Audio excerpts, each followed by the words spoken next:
अमेरिकी सदर Donald Trump ने ईरान को नई धमकी दे दी है। कहा कि अब मजीद नरमी का मुजाहरा नहीं किया जाएगा, बेहतर है ईरान जल्द दानिशमंदी का मुजाहरा करे। एक बयान में अमेरिकी सदर का कहना था कि ईरान को यह भी नहीं पता कि जौहरी हथियारों से पाक मुआहदे पर दस्तखत कैसे किए जाते हैं। दूसरी जानिब व्हाइट हाउस का कहना है कि अमेरिकी मुज़ाकरातकार ईरानियों से राबते में हैं, लेकिन ईरान में क़यादत का बहरान है। नाकाबंदी बढ़ाने की खबरों के आते ही ब्रेंट खाम तेल की कीमत 6% इजाफे के बाद $117 फी बैरल से बढ़ गई। WTI तेल की कीमत 5% इजाफे के बाद $105 फी बैरल हो गई।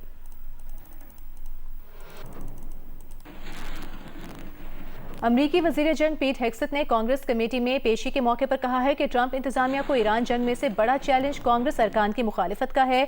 अभी जंग शुरू हुए सिर्फ 2 माह हुए हैं। ईरान के साथ जंग इराक, अफगानिस्तान और वियतनाम की जंगों से बहुत छोटी है, लेकिन जो सबसे बड़ा चैलेंज इस वक्त दरपेश है वो डेमोक्रेट्स और कुछ रिपब्लिकन्स की जंग मुखालिफत और हौसला शिकन और लापरवाही वाले बयानात हैं। व्हाइट हाउस दबाव डालकर ईरान को नई न्यूक्लियर डील पर राजी कर रहा है। उन्होंने कहा कि पिछले साल ईरान पर इस्राइली और अमरीकी हमलों ने ईरानी एटमी सलाहियत तबाह कर दी है। ताहम अब भी ईरान एटमी हथियार बनाने के अज़ाइम रखता है। ईरान चाहता है कि हज़ारों रिवायती मिसाइलों के बावजूद वो एटमी हथियार भी बनाए। अमरीका किसी सूरत ईरान को एटमी हथियार हासिल नहीं करने देगा। इससे पहले समाअत के लिए आने के मौके पर पीट हेगसेथ को एहतजाजी मुजाहरीन का सामना करना पड़ा।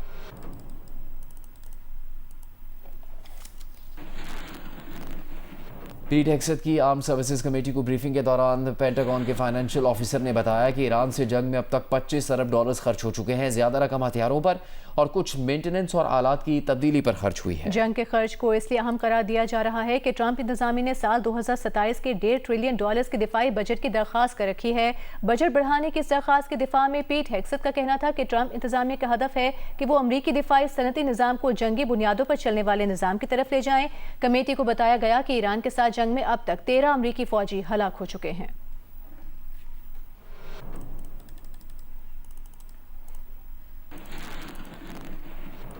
अमरीकी दिफाई बजट के लिए जारी समाअत में डेमोक्रेट रुकन कांग्रेस जॉन गैरामंडी ने वजीर जंग पीट हेगसेथ को आड़े हाथों ले लिया और कहा कि पीट हेगसेथ और ट्रंप पहले दिन से अमरीकी अवाम से झूठ बोल रहे हैं।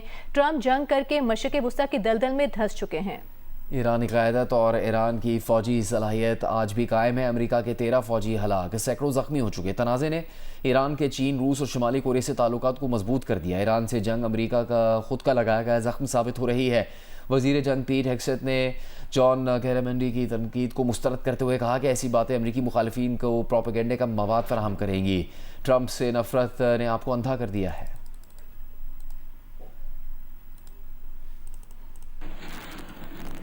ईरान के नायब वज़ीर ख़ारजा सईद खतीबज़ादा ने कहा है कि हालिया तनाज़े का हल जंग में नहीं, सिफारतकारी बदसूर आगे बढ़ने का वाहिद रास्ता है। सिफारतकारी की जगह हर रास्ता गैर मकबूल होता है। तनाज़ा ख़त्म करने के लिए ईरान एक के बाद एक तजवीज़ पेश कर रहा है। ये तजावीज़ मुसावी हुकूक की बुनियाद पर हैं।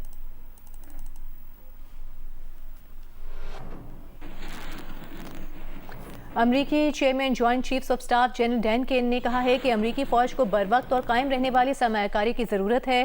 कांग्रेस की आर्म सर्विसेज कमेटी के सामने पेशी के मौके पर बात करते हुए उन्होंने कहा कि जो $1.5 ट्रिलियन अमरीकी फ़ौज ने मांगे हैं वो मुस्तकबिल में अमरीकी तहफ़्फ़ुज़ के लिए ज़रूरी हैं। इन पैसों से अमरीकी फ़ौज तेज़ी से बदलती टेक्नोलॉजी के हुसूल को मुमकिन बनाएगा।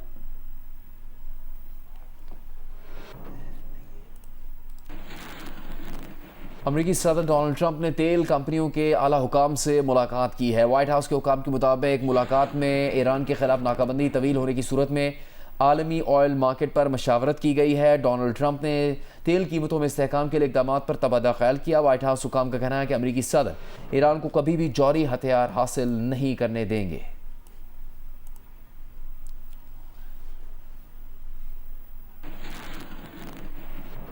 और कांग्रेस कमेटी में जब पीट हेगसेथ ने ईरानी एटमी तंसीबात पिछले साल ही तबाह करने की बात की तो डिप्टी चीफ ऑफ स्टाफ ने कहा कि 60 दिन पहले जंग शुरू करते वक्त तो आपने कहा था कि जंग इसलिए शुरू की कि ईरान के एटमी हथियारों का फौरी खतरा है। उन दोनों के मुकालमे में क्या हुआ, आपको सुनवाते हैं। Well, their nuclear facilities have been obliterated. Underground, they're buried, and we're watching them 24/7. So we know where any nuclear material reclaiming might be. my time for we're just a watching quick second here. We had to start this war, you just said, 60 days ago, because the nuclear weapon was an imminent threat. Now you're saying that it was completely obliterated? They had not given up their nuclear ambition. And they had a conventional shield of thousands So of missiles. Operation Midnight They're at the Hammer weakest accomplished moment. nothing of substance. It No, you're left us missing- at you're exactly missing the the same point. place we were before. So much so Their that we had to facilities start were a bombed war. and obliterated. Their ambitions continued.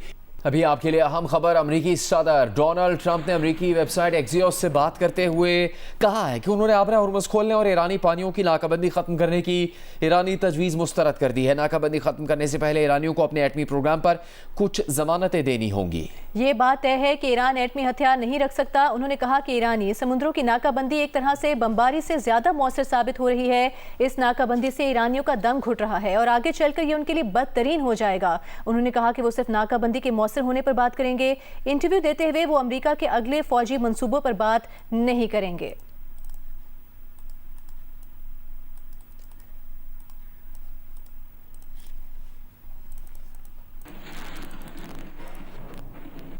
और 8 जदीद हंगूर class आबदोजों की Pakistan navy में शमूलियत एक संगे मील है। जदीद technology और हथियारों से लैस इन आबदोजों में मॉडर्न सेंसर लगे हैं जो दुश्मन को पहचान लेते हैं। दिफाई तज्ज़ियाकार vice admiral retired Mohammad Saleem और major general retired Tariq Rashid की प्रोग्राम कैपिटल टॉक में गुफ्तगू। उन्होंने कहा ये आबदोज़ें लंबे अरसे तक पानी के अंदर रहने और दुश्मन को समंदर के अंदर ही तबाह करने की सलाहियत रखती हैं।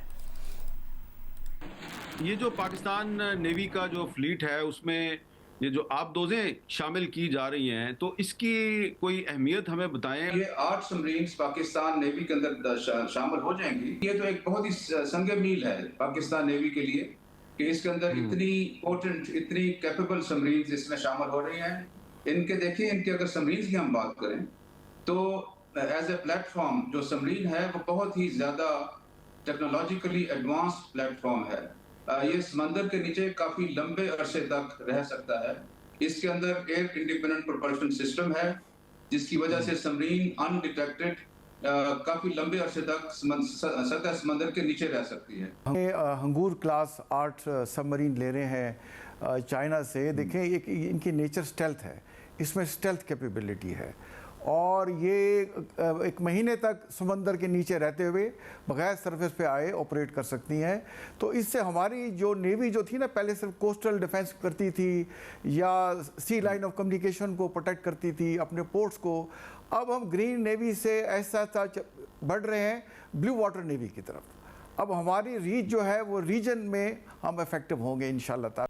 ज़राई तरक्याती बैंक की निजकारी के लिए निजकारी कमीशन को सिफारिशात पेश कर दी गई। वज़ीर आज़म के मुशीर बराए निजकारी मोहम्मद अली की ज़ेर सदारत कमीशन के बोर्ड इजलास में ज़राई तरक्याती बैंक की निजकारी के लिए ट्रांजैक्शन के ढांचे की सिफारिश पेश की गई। बोर्ड ने मुजवज़ा लेन देन के ढांचे और बैंक के लिए जामे तंजीम नौ के मनसूबे की तौसीक की। सिफारिशात काबीना कमेटी बराए निजकारी की आइंदा मीटिंग में गौर के लिए पेश की जाएंगी।